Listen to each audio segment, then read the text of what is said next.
നമസ്കാരം. ഞാൻ ഡോക്ടർ ഫിർദൗസ് ഇക്ബാൽ ചങ്ങമ്പള്ളി. ഇന്നത്തെ വീഡിയോയിൽ പറയാൻ പോകുന്നത് കുട്ടികളെ ബാധിക്കുന്ന ഒരു രോഗത്തെക്കുറിച്ചാണ്. ഇത് CP എന്ന പേരിൽ അറിയപ്പെടുന്ന സെറിബ്രൽ പാൾസി എന്ന രോഗാവസ്ഥയാണ്. എന്ന് വെച്ചാൽ കുഞ്ഞുങ്ങൾ ജനിക്കുന്ന സമയത്ത് അതല്ലെങ്കിൽ പ്രസവിച്ച ഉടനെ എന്തെങ്കിലും കാരണത്താൽ ബ്രെയിനിലേക്കുള്ള ബ്ലഡ് സപ്ലൈയിലോ ഓക്സിജൻ സപ്ലൈയിലോ എന്തെങ്കിലും കുറവ് വന്നിട്ട് ബ്രെയിനിൽ വരുന്ന ഡാമേജാണ്. ഇതിന് ശേഷം കുട്ടികൾ നോർമൽ കുട്ടികളല്ലാതാവുകയും അവർ സാധാരണ കുട്ടികൾക്ക് കഴിയുന്ന കാര്യങ്ങൾ ചെയ്യാൻ കഴിയാത്തൊരവസ്ഥയിലേക്ക് പോകുകയും ചെയ്യുന്ന ദുഃഖകരമായ ഒരവസ്ഥയാണ്. ഇതിന് കാര്യമായിട്ട് ട്രീറ്റ്മെൻറ്റ് എന്ന നിലയ്ക്ക് ഒരുപാടൊന്നും ചെയ്യാനില്ല. എന്നിരുന്നാലും ഇത്തരം കുട്ടികളെ നമ്മുടെ വഴിക്ക് ട്രീറ്റ് ചെയ്യുമ്പോൾ വളരെ എഫക്റ്റീവായിട്ട് ഒരുപാട് ഗുണങ്ങൾ അവരിൽ കണ്ടുവരുന്നുണ്ട്. ഏറ്റവും പ്രധാനപ്പെട്ട കാര്യം എന്ന് പറഞ്ഞാൽ അവരെ ബെറ്റർ ചൈൽഡ് വിത്ത് CP ആക്കിയിട്ട് നമുക്ക് മാറ്റാൻ പറ്റും. എന്ന് വെച്ചാൽ സെറിബ്രൽ പാൾസി ഉള്ള കുട്ടികളിൽ വെച്ചിട്ട് ഏറ്റവും നല്ല കുട്ടികളാക്കിയിട്ട് അവരെ വളർത്താൻ പറ്റും. പക്ഷേ സാധാരണയായിട്ട് ഏറ്റവും നോർമലായിട്ടുള്ള കുട്ടിയുടെ അതേ അവസ്ഥയിലേക്ക് ചിലപ്പോൾ എത്തിക്കാൻ പറ്റില്ല.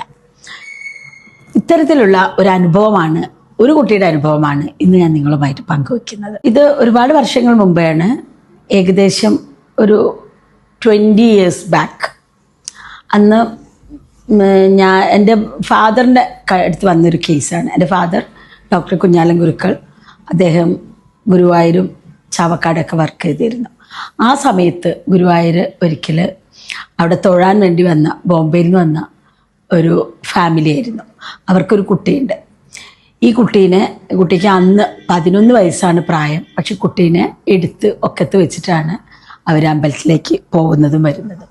അവർ വളരെ സങ്കടത്തോടെ എന്തെങ്കിലും ഒരു മാർഗം കാണിച്ചു തരണമെന്ന് പ്രാർത്ഥിച്ച് തിരിച്ചു വരുന്ന വഴിയിലാണ് അവരോട് അവിടുത്തെ അന്നത്തെ ആനക്കാരന് എൻ്റെ ഫാദറിനെ പറ്റിയിട്ട് പറയുന്നത്.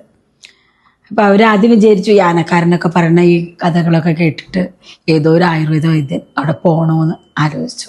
പിന്നീട് അവർ ലോഡ്ജിൽ വന്നു കഴിഞ്ഞപ്പോൾ ലോഡ്ജിൻ്റെ ഉടമയും ഇതേ കാര്യം തന്നെ അവരോട് പറഞ്ഞു, ഇതേ വൈദ്യരെ പറ്റി തന്നെ. അപ്പോൾ അവർ വെറുതെ ഒന്ന് ചേർത്ത് വെച്ച് വായിച്ചു.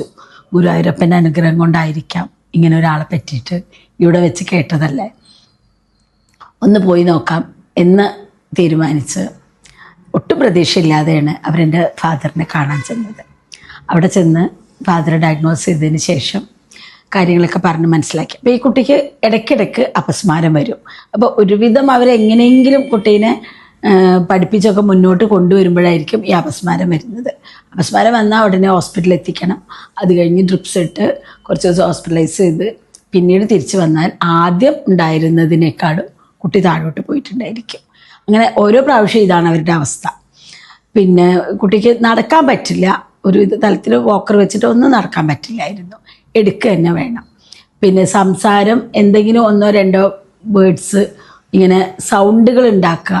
പിന്നെ ആ എന്ന് പറയുമായിരുന്നു, ഞാനിപ്പോഴും ഓർക്കുന്നുണ്ട്. പക്ഷെ മാ എന്ന് പറയാൻ അറിയില്ലായിരുന്നു. കാന്ന് പറയാൻ അറിയായിരുന്നു, താന്ന് പറയാൻ അറിയായിരുന്നു. അങ്ങനെ ചില അക്ഷരങ്ങൾ മാത്രം പറഞ്ഞിരുന്നതാണ്. പക്ഷെ അർത്ഥവത്തായിട്ട് മീനിങ് ഒരു വേർഡും ഒരു സെൻറ്റൻസും പറയാൻ കഴിഞ്ഞിരുന്നില്ല. ആ കുട്ടീനെ കൊണ്ടുവന്ന് നമ്മൾ ട്രീറ്റ്മെൻറ്റ് തുടങ്ങി. ഞാനന്ന് ഫാദറിൻ്റെ കൂടെ ഞാനും ഉണ്ടായിരുന്നു. ഞാനാണ് എല്ലാ കാര്യത്തിലും അസിസ്റ്റ് ചെയ്തിരുന്നത്. അങ്ങനെ ഇൻറ്റേർണൽ മെഡിസിൻസും എക്സ്റ്റേണൽ മെഡിസിൻസും കൊടുത്ത് മെല്ലെ മെല്ലെ ആ കുട്ടീനെ ഡെവലപ്പ് ചെയ്ത് കൊണ്ടുവന്നു. അപ്പോൾ ഇതിലൊരു പ്രധാന കാര്യം എന്ന് പറഞ്ഞാൽ അറ്റാക്സിയ, സ്പാസം ഇതെല്ലാം ഉണ്ടാവും.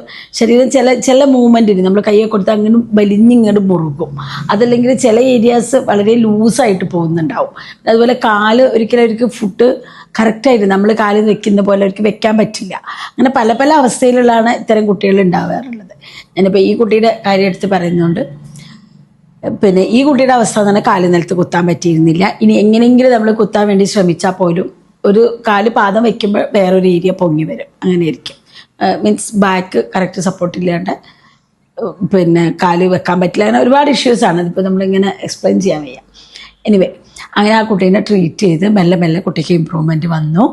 പിന്നെ ലാസ്റ്റ് ആയപ്പോഴത്തേക്ക് അവർ തമിഴ് ബ്രാഹ്മിൺസ് ആയിരുന്നു, ബോംബെയിൽ താമസമായിരുന്നു. അതുകൊണ്ട് ആ കുട്ടി തമിഴും ഹിന്ദിയും നന്നായിട്ട് സംസാരിക്കുന്ന രൂപത്തിലേക്ക് വന്ന് 2 ലാംഗ്വേജ് നന്നായി സംസാരിക്കാൻ തുടങ്ങി.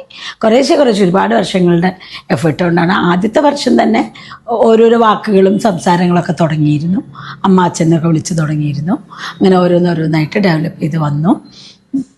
2 ലാംഗ്വേജ് കുറച്ച് 5 വർഷത്തിനുള്ളിൽ തന്നെ 2 ലാംഗ്വേജ് പറയാനായിട്ട് പഠിച്ചിരുന്നു.